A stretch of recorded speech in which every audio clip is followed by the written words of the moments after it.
Assalamualaikum warahmatullahi wabarakatuh.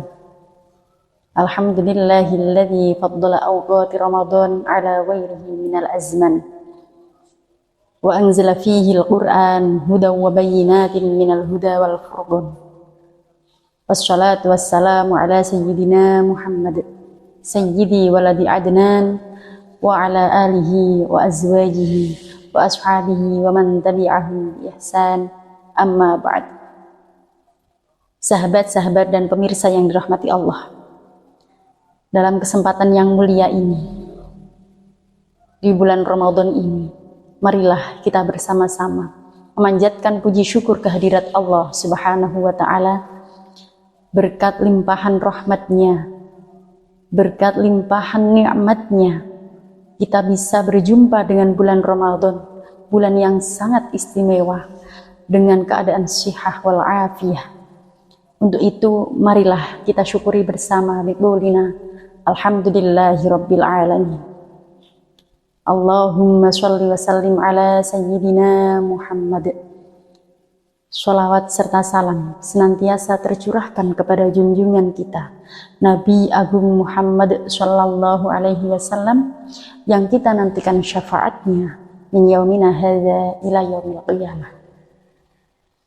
Sahabat-sahabat dan pemirsa yang dirahmati Allah, dalam kesempatan yang mulia ini, di bulan Ramadan ini, Allah menurunkan beberapa keberkahan, banyak keberkahan dan ampunan-ampunan kepada kita semua sebagai hamba-Nya. Bulan Ramadan merupakan bulan yang istimewa.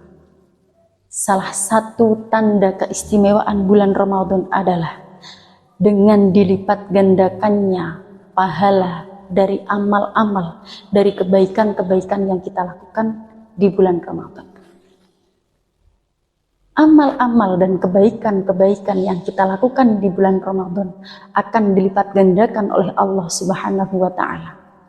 Dan ini tidak kita jumpai di bulan yang lain selain di bulan Ramadan. Sesuai dengan hadis Nabi Muhammad sallallahu alaihi wasallam, fattaqu syahr Ramadan fa innal hasanat tudha'af fihi ma la tudha'af fi ma siwah wa kadzalika sayyi'at.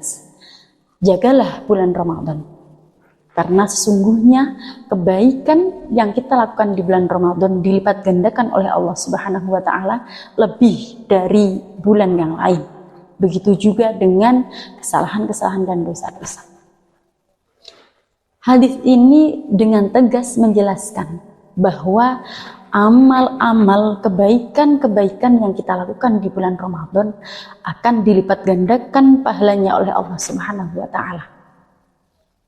Untuk itu di bulan Ramadan kita dianjurkan, kita diperintahkan untuk memperbanyak amal kebaikan dan ibadah-ibadah kita kepada Allah Subhanahu wa ta'ala. Yang biasanya kita lakukan di bulan Ramadan, baik ibadah itu ibadah wajib maupun sunnah, seperti halnya puasa, sholat tarawih, tadarus Al-Quran dan lain sebagainya, itu bisa kita lakukan ketika kita dalam keadaan suci. Akan tetapi sahabat, karena kita sebagai wanita, kita sebagai perempuan mempunyai kodrat, mempunyai fitrah yang datangnya dari Allah Subhanahu wa ta'ala, yaitu berupa rukhsah, kita diberikan keringanan, diberikan haid, nifas dan lain sebagainya, yang tentunya kita tidak bisa melakukan amal-amal, tidak bisa melakukan ibadah-ibadah yang mana biasanya kita lakukan ketika kita dalam keadaan suci, seperti halnya yang sudah saya sebutkan tadi, ada puasa, sholat dan lain sebagainya. Akan tetapi ini tentu tidak menjadi penghalang kita untuk beribadah kepada Allah Subhanahu wa ta'ala, untuk senantiasa melakukan amal kebaikan di bulan Ramadan. Karena sekali lagi, amal kebaikan yang kita lakukan di bulan Ramadan akan dilipat gandakan pahalanya oleh Allah Subhanahu wa ta'ala. Maka marilah kita isi bulan Ramadan ini dengan memaksimalkan ibadah kita, memaksimalkan amal kebaikan kita. Lalu ketika kita dalam keadaan haid, ketika kita dalam keadaan nifas, amalan apa saja yang bisa kita lakukan? Amalan apa saja yang bisa kita perbuat, ibadah-ibadah apa saja yang bisa kita lakukan di bulan Ramadan agar sama dengan perempuan-perempuan yang bisa senantiasa beribadah dalam keadaan suci. Karena kita berpuasa, kita sholat karena Allah. Dan kita ketika dalam keadaan haid, kita tidak berpuasa, kita tidak sholat juga karena Allah. Ini datangnya dari Allah. Maka kita harus mengikuti aturan juga dari Allah Subhanahu wa Ta'ala, bahwa ketika kita sedang berhalangan, kita tidak boleh melakukan sholat, puasa, dan lain sebagainya. Amalan yang bisa kita lakukan yang pertama yaitu mencari ilmu ataupun menyebarkannya. Menuntut ilmu itu hukumnya wajib bagi kita. Apalagi ketika kita berada di bulan Ramadan. Makanya banyak sekali majelis-majelis ilmu yang digelar di bulan Ramadan, di masjid, di mushola, di sekitar kita banyak sekali kajian-kajian, kultum ataupun sebagainya yang dilakukan di bulan Ramadan. Karena di bulan Ramadan kita diperintahkan untuk memperbanyak amal kebaikan tadi, seperti halnya menuntut ilmu itu. Menuntut ilmu bisa kita lakukan secara otodidak atau pribadi. Misalnya kita membaca buku atau membaca kitab, yang mana bisa menambah wawasan kita, menambah keilmuan kita, menambah hazanah kita tentang keilmuan tersebut. Ataupun kita bisa juga menghadiri majelis-majelis ilmu yang dekat dengan kita. Atau bisa secara online. Sekarang banyak sekali para kiai, para ibu nyai yang live streaming YouTube ketika mengaji, ketika kajian-kajian, ketika membaca kitab dan lain sebagainya. Itu bisa kita simak, bisa kita ikuti bersama dengan niat kita menuntut ilmu, terutama di bulan Ramadan ini. Sama halnya dengan kita menghadiri langsung majelis-majelis ilmu yang ada di dekat kita.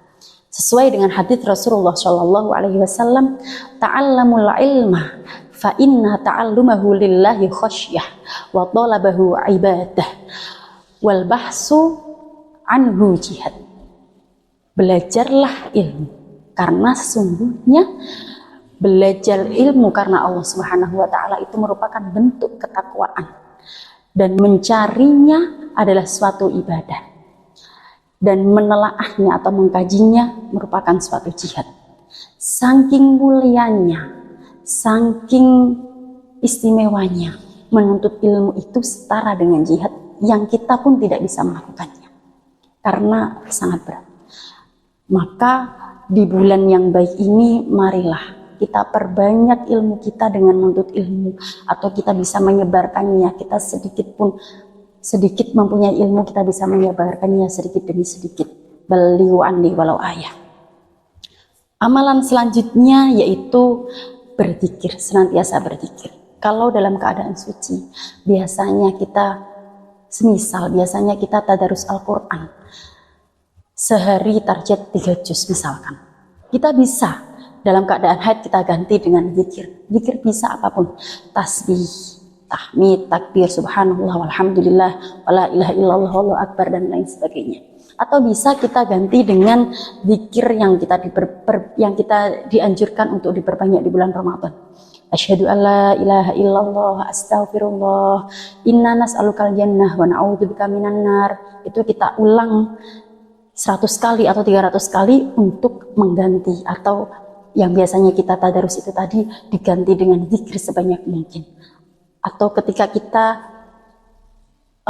beraktivitas sehari-hari, misal menyapu, memasak, dan lain sebagainya, itu kita bisa sambil membaca sholawat, karena sholat itu bisa dilakukan di mana saja, kapan saja, oleh siapa saja. Hadis Nabi mengatakan, man sholla alayya sholatan wahidatan shollallahu alaihi asyran. Barang siapa yang bersholawat kepadaku 1 sholawat saja, maka Allah akan membalas sholawat tersebut 10. Dalam hadis ini, dalam redaksi hadis ini tidak ditakyin siapa yang bersholawat, entah itu dalam keadaan suci, dalam keadaan uzur, orang yang ahli taat, ahli maksiat, siapa saja yang bersholawat kepada Nabi maka akan dibalas oleh Allah 10 kali. Begitulah sahabat itu merupakan contoh-contoh amal kebaikan yang bisa kita lakukan di bulan Ramadan ketika kita dalam keadaan haid. Amal selanjutnya atau ibadah selanjutnya yang bisa kita lakukan adalah memperbanyak doa. Doa merupakan inti dari segala ibadah, wujud kehambaan kita kepada Allah Subhanahu wa taala. Allah berfirman, "Wa idza sa'alaka 'ibadi anni fa inni qarib." Barang siapa, "Wa idza sa'alaka 'ibadi anni fa inni qarib." Dan ketika hambaku meminta kepadaku, sesungguhnya aku sangat dekat. Ketika kita berdoa kepada Allah, Allah itu sesungguhnya dekat, mendengar doa-doa kita. Apalagi di bulan Ramadan ini, Allah menurunkan keberkahan, Allah menurunkan ampunan, dan doa-doa yang kita panjatkan akan diijabah oleh Allah Subhanahu wa ta'ala. Kemudian kita juga bisa memperbanyak doa, seperti halnya yang diriwayatkan dalam hadis Nabi, seperti doa Sayyidah Aisyah ketika menjemput Lailatul Qadar, yaitu Allahumma innaka afuwun karim tuhibbul afwa fa'fu anni. Allahumma innaka afuwun karim tuhibbul afwa fa'fu anna ya karim. Aduh Gusti, kita nyuwun pangapunten, panjenengan zat ingkang kersa ngapunten. Itu bisa kita panjatkan berkali-kali. Kita perbanyak doa kepada Allah Subhanahu wa taala. Kita meminta ampunan kepada Allah Subhanahu wa taala. Meskipun kita sedang dalam keadaan haid, tetapi hati kita tidak pernah haid. Hati kita tidak pernah nifas. Dan ini adalah inti dari doa. Kita menyambungkan hati kita kepada Allah. Meskipun kita sedang haid, hati kita tetap terpaut dengan Allah Subhanahu wa ta'ala. Amal selanjutnya yaitu dengan memberikan buka kepada orang yang berpuasa. Sesuai hadis Nabi Shallallahu alaihi wasallam, "Man faddara sha'iman kana lahu mithlu ajri wa yara annahu la yanqusu min ajri shaim syai'an." Barang siapa yang memberikan buka kepada orang yang berpuasa, itu dia mendapatkan pahala seperti halnya orang yang berpuasa, tanpa mengurangi pahala dari orang yang berpuasa. Meskipun kita tidak berpuasa, tapi kita memberi makan, kita memberi buka, memberi takjil kepada orang yang berpuasa, kita akan mendapatkan pahala yang sama dengan orang yang berpuasa, tanpa mengurangi pahala orang yang berpuasa tersebut. Pahala langsung dari Allah Subhanahu wa ta'ala. Ini tentu saja benar sekali ketika Fatayat Kabupaten Semarang melakukan atau melaksanakan program takjil gratis, membagikan takjil gratis di bulan Ramadan, karena ada dasarnya dari hadis Nabi tersebut. Maka mari kita sukseskan bersama program bagi takjil gratis ini di Kabupaten Semarang. Semoga kita juga mendapatkan keberkahannya, semoga kita mendapatkan pahalanya di bulan Ramadan. Untuk selanjutnya, amalan di bulan Ramadan yang bisa dilakukan oleh wanita haid adalah melakukan kegiatan sosial, membantu orang lain. Misalkan ada tetangga kita yang mempunyai anak kecil, kok dia mau melakukan sholat tarawih, bisa kita bantu untuk menjagakan anaknya agar dia bisa bertarawih dengan khusyuk. Misalkan kita ada tetangga kita yang sedang kesusahan, kita bantu. Di luar Ramadan pun kita dianjurkan untuk melakukan kebaikan, apalagi di bulan Ramadan. Bisa juga kita dengan bersedekah. Sodakotu tadfa'ul bala. Sodakoh itu bisa menolak bala. Sodakoh itu tidak memandang kita sedang suci ataupun sedang haid. Kita sedang haid, saya tidak usah sodakoh karena lagi haid, tidak ada. Jadi tidak masalah kita sedang haid, kita tetap dianjurkan untuk bersodakoh. Apalagi di bulan Ramadan. Insya Allah pahala dari amal-amal kebaikan yang kita lakukan akan dilipat gandakan oleh Allah Subhanahu wa ta'ala. Baik sahabat, mungkin ini saja yang dapat kami sampaikan sedikit, semoga bisa memberikan manfaat bagi kita semua. Semoga kita senantiasa dijadikan oleh Allah hamba yang mendapatkan ridha Allah Subhanahu wa ta'ala, dijadikan hamba yang beruntung yang masih bisa berjumpa dengan bulan-bulan Ramadan selanjutnya. Sekian dari saya. khilaf dan lepat mohon dimaafkan. Astaghfirullah min qawlin bila amalin wal afu minkum. Assalamualaikum warahmatullahi wabarakatuh.